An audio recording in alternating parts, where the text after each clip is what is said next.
Hello everybody, I am CM Muskan Somani.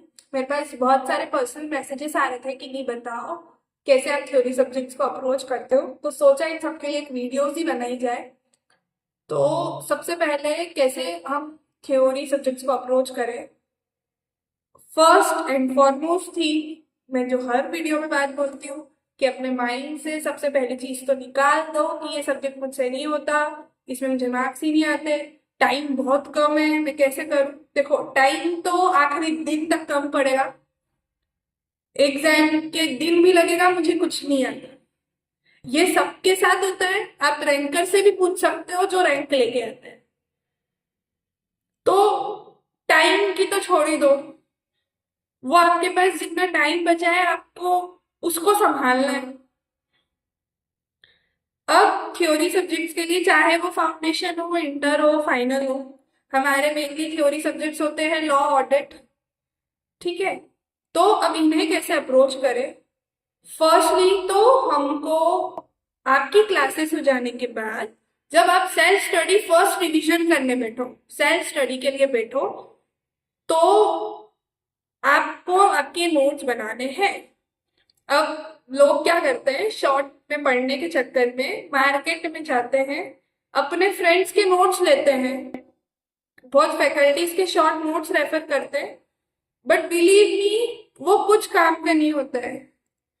मैंने अपनी strategy वाली वीडियो में भी बताई थी कि आज आप चाहे कितना भी पढ़ लो, आपको वो पूरा रिवीजन उस 1.5 डेज में एग्जाम के एक दिन पहले पढ़ना है, तो ये एग्जाम में चीजें याद आएगी, वरना नहीं आएगी।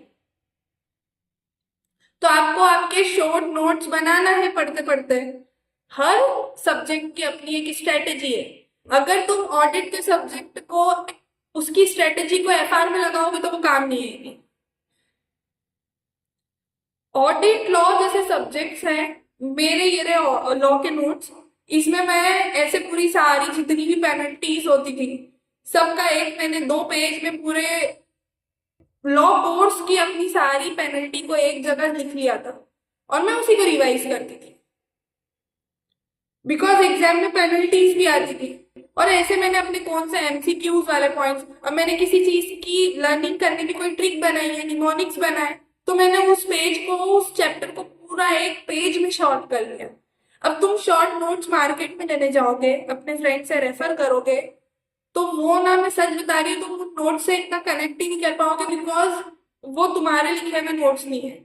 जब तुम अपने खुद के नोट्स बनाओगे तो उससे अटैचमेंट हो जाएगा। मैंने जब मेरे नोट्स ही बनाए थे ना, मैं उस पेपर को देखती थी, मुझे वो पेपर ही इतने सुंदर लगते थे कि वाह मुस्कान, तूने कितना अच्छा बनाया है। सच में ऐसा होता है, ये करके देखो।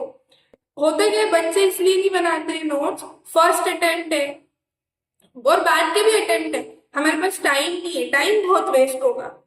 तो टाइम तो मैं क्या बोल रही हूँ, वो आखिरी तक कम पड़ेगा ही, आपको नोट्स बनाने ही पड़ेंगे। क्योंकि फर्स्ट रिवीजन के बाद सेकंड रिवीजन, अगर तुम्हें फर्स्ट रिवीजन को ना बहुत शिद्दत से कर लो, हर एक चीज को, होता है क्लास करने के बाद हमारा माइंड क्या हो जाता है कि हमको कुछ नहीं आता है, देखो आज हम पूरा ब्लैंक है। मैं वैसी स्ट्रेटेजी बता रही हूँ कि तुम अगर आज खड़े हो और तुम्हारा May 25 में अटेम्प्ट है, तो तुम बोथ ग्रुप क्लियर 3 महीने में कर सकते हो। तो फर्स्ट रिवीजन में नोट्स बनाने ही पड़ेंगे, अगर तुमने नहीं बनाए तो वो तुम्हारा कोर्स 1.5 डेज में नहीं पढ़ाएगा। तुम कितनी ही रिवीजन वीडियोस देख लो, कितने ही किसी के भी नोट्स ले लो, इट्स माय गारंटी, जिनका फर्स्ट अटेम्प्ट में क्लियर होता है, आप उनसे पूछ लेना कि वो कैसे नोट्स बनाते थे, रैंकर से पूछ लो। तो नोट्स तो बनाना है, उसमें कोई ट्रायल एंड एरर नहीं करना है, बिकॉज अगर तुम ही अपने नोट्स की वैल्यू नहीं करोगे तो फिर तुम्हारी कोई वैल्यू नहीं करेगा, बिलीव मी। दूसरी चीज कि थ्योरी सब्जेक्ट सुबह उठ के पढ़ो तो ज्यादा अच्छा है, बिकॉज जो रात में हम उतना इफेक्टिवली पूरा दिन थक जाते हैं तो नहीं पढ़ पाते हैं, तो इफेक्टिवली पढ़ो तो कम टाइम में पढ़ोगे। रिवीजन रोज करना है थ्योरी सब्जेक्ट्स का। ऑडिट लॉ जैसे सब्जेक्ट्स, ऑडिट जैसा सब्जेक्ट हुआ तो उसको रोज पढ़ना है। इन केस आप नहीं पढ़ पा रहे हो, आपकी तबीयत खराब हो रही है, लो फील कर रहे हो, तो कुछ भी नया मत पढ़ो, पुराना रिवाइज कर लो, तो भूलोगे नहीं। आपको at the end of 15 days, आपने 20 डेज जितना भी टारगेट बनाया, ऐसा नहीं लगेगा कि मुझे कुछ नहीं आता। मैं हमेशा बोलती हूँ जरूरी नहीं है, मैंने बोल दिया ऑडिट पढ़ना है तो पूरे दिन ऑडिट ही पढ़ना है। मैंने पहले भी बोला है ये वीडियोस में कि एक दिन में 3 से 4 सब्जेक्ट का कॉम्बिनेशन रखो मिनिमम, बिकॉज हमारा माइंड एक ही एक चीज को पढ़ के बोर हो जाता है, थक जाता है, हम भी खुद बोर हो जाते हैं। किसी चीज को कंटिन्यू करोगे तो वो बोर हो जाओगे, तो तुम उसको सब्जेक्ट्स की वेराइटी दे दो। At the end of 15th day आपको ऐसा नहीं लगेगा कि मुझे किसी भी सब्जेक्ट में कुछ नहीं आता है, मैं पूरे ब्लैंक हो गई हूँ। अगर आपने इस तरीके से पढ़ा है, एक साथ 3 3 4 4 5 5 सब्जेक्ट को चढ़ाए हैं, तो बिलीव मी। फिर उसके बाद थ्योरी सब्जेक्ट्स में कोई सब्जेक्ट छोटा होता है, कोई सब्जेक्ट बड़ा होता है, तो छोटे छोटे टुकड़ों में पढ़ना चालू कर दो। कितनी बार ऐसे बहुत सारे है ना, जब हम कोई सा भी सब्जेक्ट है, अगर उसमें मान लो 20 चैप्टर है, तो 20 चैप्टर आपके फेवरेट नहीं हो सकते। कोई इसमें से मन करेगा आप इस टॉपिक को इस चैप्टर को छोड़ दो, ये तो आता ही नहीं, इसका वेटेज कम होता है, इसको छोड़ दो। बट मैं हमेशा बोलूंगी, हमेशा सजेस्ट करूंगी, किसी भी चीज को छोड़ो मत। बिकॉज जब आईसीआई को एग्जाम का पेपर टफ निकालना होता है ना, तो उसको पता है कि बच्चा ये छोड़ेगा तो हम उसी में से पेपर देते हैं। तो इसीलिए बच्चों को लगता है कि ये पेपर तो बहुत टफ आया है, इसको कैसे पढ़े, ये कहाँ से आ गया पता नहीं, तो आउट ऑफ द बॉक्स आया। आउट ऑफ द बॉक्स कुछ नहीं आता है, जो आपकी स्टडी मॉड्यूल है, जो आपका स्टडी मटेरियल है ना, सब उसमें है। आप पुराने थ्योरी के सब पेपर्स उठा के देख लो, जो बोलते हो हमको आउट ऑफ द बॉक्स आया, वो हो सकता है आप जिस बुक में से पढ़ रहे हो उस बुक में नहीं हो।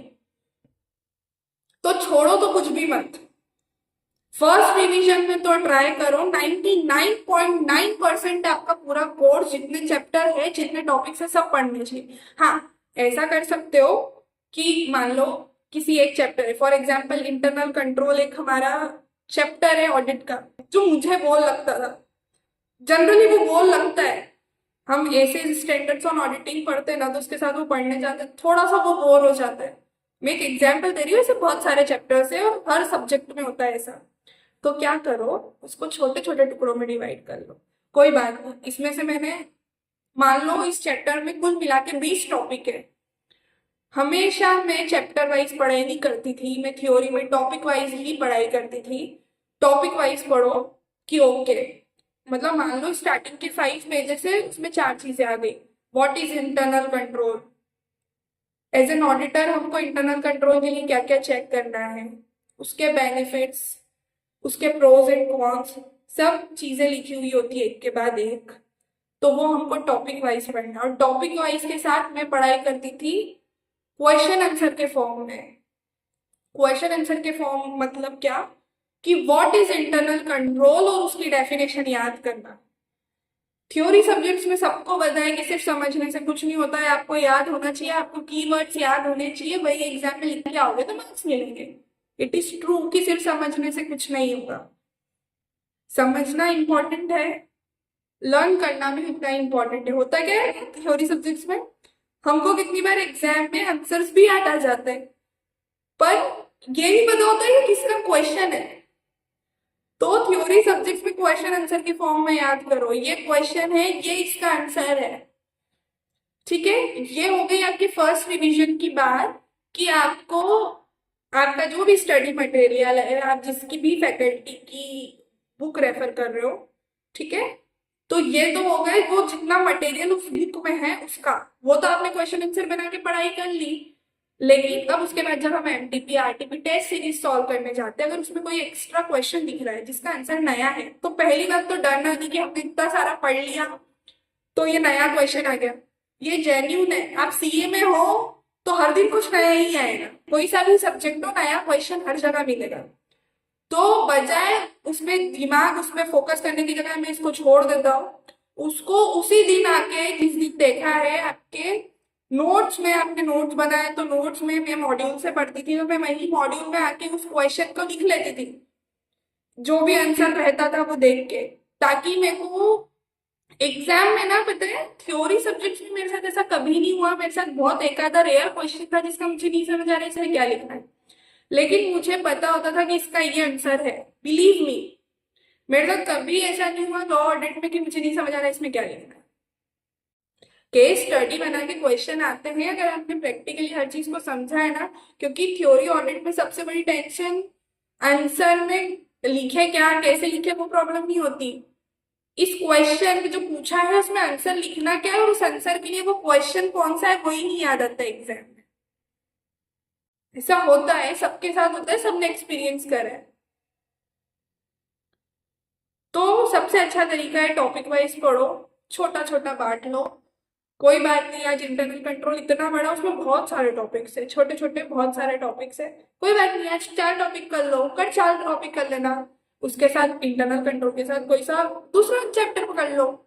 जैसे ऑटोमेटेड वाला ऑडिट में एक है चैप्टर, उसको साथ में पकड़ लो जो छोटे हैं। मैंने 2 घंटे का टारगेट बनाया है तो मेरे को उसको खत्म करना है, मेरे को तो लर्न करना है, समझना है, अपना टारगेट कंप्लीट करना है। उसमें से मेरे ऊपर डिपेंड करता है कि मैं किस चैप्टर में से कौन सा टॉपिक पढूं, मेरे को तो याद करने से मतलब ना।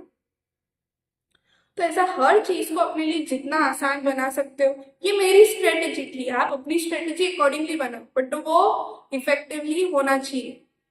शॉर्ट नोट्स पे मत भागो हम किसी और के ले लें, वो कभी काम नहीं करेगा, उससे कभी आप कनेक्ट हो ही नहीं पाओगे, बिकॉज वो किसी और के लिखे हुए नोट्स है। तो प्लीज इस स्ट्रेटेजी को फॉलो करो और जल्दी से अपनी एग्जाम्स को क्लियर करो। Stay motivated, stay connected. Thank you.